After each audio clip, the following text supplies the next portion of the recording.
बाबा का आशीर्वाद SPM channel पर आपका स्वागत है। बहुत सारे व्यक्ति हवन पूजन के बारे में अलग अलग प्रश्न पूछते रहते हैं कि क्या जो हम हवन करते हैं उससे हमें क्या लाभ मिलता है। हवन करते वक्त कौन से नियमों का पालन करना चाहिए। कहा जाता है कि जो हवन है, हवन करने से हमारे जीवन में उन्नति होती है, वातावरण शुद्ध होता है। और जब हम कोई भी मंत्र बोलते हैं हवन में, तो ओम से शुरुआत करके और उस मंत्र के लास्ट में स्वाहा बोलकर आहुति डालनी चाहिए, क्योंकि अग्निदेव की जो पत्नी का नाम है वो स्वाहा है और उनके बिना आपकी कोई भी आहुति है वो उन तक नहीं पहुंच पाएगी। इसलिए स्वाहा जरूर बोलना चाहिए। हमारे हिंदू धर्म में कहा गया है कि पति पत्नी का संबंध ऐसा होता है कि उनके बिना कोई भी पूरा कर्मकांड नहीं होता है। इसलिए कहा जाता है कि जब श्री रामचंद्र जी ने हवन करना था, यज्ञ करना था, तो अपनी पत्नी की मूर्ति उन्होंने बनाई। ऐसे ही हवन जब हम करते हैं तो हवन की पत्नी का नाम दक्षिणा है। कहा जाता है कि ब्रह्मा जी ने दक्षिणा का विवाह यज्ञ पुरुष से कर दिया था। इसके बाद इनके 2 पुत्र हुए जिनका नाम फल है। पुत्र फल से ही संपन्न होने पर कर्म और फल है, और कर्मों का फल मिलता है, यज्ञ का फल मिलता है। इसलिए बहुत सारी शास्त्रों में ये कहा गया है कि अगर आप हवन कराते हैं तो बिना दक्षिणा के हवन में से नहीं उठना चाहिए। इसका एक बहुत सिंपल उदाहरण आप सभी को पता है।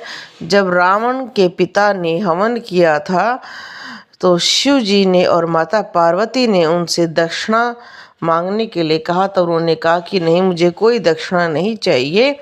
तब माता पार्वती ने कहा कि बिना दक्षिणा के हम हवन में से नहीं उठ सकते हैं। तब रावण और रावण की माता ने कहा कि हमें तो यही सोने की लंका दक्षिणा में चाहिए। माता ने उन्हें दक्षिणा में वही सोने की लंका उनको प्रदान कर दी जो अपने लिए उन्होंने बनवाई थी। पर उन्होंने फिर उनको ये कहा कि जो भी जजमान हवन कराएगा और कोई भी पंडित अधिक लालच करके उससे दक्षिणा मांगेगा, जो दक्षिणा मांगने योग्य नहीं होगी, अगर वो मांगेगा तो उस दक्षिणा से भी उसका सर्वनाश हो जाएगा। जैसे माता ने रावण को श्राप दिया था कि तुम्हारे पूरे कुल का जो नाश है इसी लंका में हो जाएगा। इसलिए कहा जाता है कि ब्राह्मण को दान जरूर देना चाहिए, पर ब्राह्मण को भी कभी ऐसा दान नहीं मांगना चाहिए जो देते वक्त जिसने हवन कराया है उसके मन में दुख हो या उसकी प्रिय वस्तु नहीं मांगनी चाहिए। आपको बताते हैं, भूख प्यास और क्रोध आदि से व्याकुल व्यक्ति मंत्रहीन अपरिचित अग्नि में हवन करता है, वह अगले जन्म में अंधा होता है। इसका अर्थ है कि आपको हवन करते वक्त कभी भी ये महसूस नहीं करना चाहिए। अगर आप ज़्यादा भूखे हैं तो आप अल्पाहार लेकर फ्रूट वगैरह खाकर ही करें। अगर आप हवन में भूख प्यास या गुस्से से व्याकुल रहेंगे तो अच्छी तरह से आप हवन में शामिल नहीं हो पाएंगे और अगले जन्म में आपको अंधा होने का श्राप मिल जाएगा। ऐसे ही कहा जाता है कि तिल से आधे चावल चावल से आधे जौ और जौ से आधी शक्कर आधा घी लेना चाहिए। इससे आपके सर्व कार्य सिद्ध होते हैं। हवन करते वक्त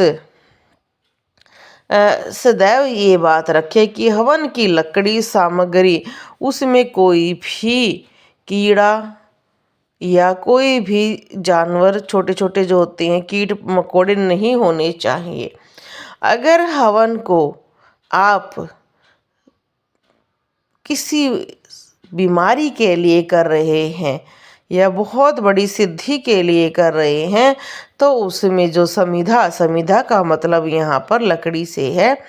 शमी, छोकर, पलाश, ढाक, बट, प्लक्ष, पाकर, विक्रंद, पीपल, उदंबर, गूलर, बेल, चंदन, सरल, शाल, देवदारू और खैर आदि वृक्ष से हवन करना चाहिए। जैसे अगर आपके घर में कोई बीमार रहता है तो आपको हनुमान बाहुक का हवन करना चाहिए। हनुमान बाहुक का हवन करने के लिए आपको औषधियों से युक्त सामग्री समिधा प्रयोग करनी चाहिए। जैसे आपको मैंने कई वीडियो में बताया है कि जैसे बहुत सारी ऐसी सामग्रियां होती हैं